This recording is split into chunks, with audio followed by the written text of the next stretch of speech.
মুখ্যমন্ত্ৰীটো আজি অসমৰ ইতিহাসত আটাইতকৈ আমাক লজ্জিত কৰা মুখ্যমন্ত্ৰী, যিগৰাকী আমাৰ ভূপেন হাজৰিকাৰ নতুন অসমৰ আদৰ্শ চিনি নাপায়, যিজনে জ্যোতিপ্ৰসাদ আগৰৱালৰ লিখিত বৰ অসমৰ কথাবোৰ তেওঁলোকে অজ্ঞাত। তেওঁ মাত্ৰ এটাহে কথা জানে যে গৰু চিণ্ডিকেটৰ পইচা কেনেদৰে তুলিব লাগে, কয়লা চিণ্ডিকেট কেনেদৰে চলাব লাগে, কেনেদৰে সাংবাদিকসকলৰ বাক স্বাধীনতা শেষ কৰিব লাগে।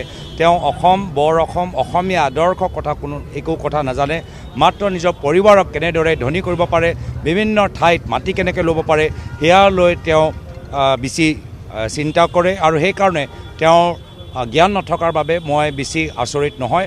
মই তেখেতৰ পৰা এনেদৰে কথাবোৰে মই তেওঁৰ পৰা আশা কৰোঁ। হিমন্ত বিশ্ব শৰ্মা ডাঙৰীয়া মাত্ৰ গৰু চিণ্ডিকেটৰ কথা জানে, বৰ অসম কথা বুজি নাপায়, নতুন অসমৰ কথা বুজি নাপায়।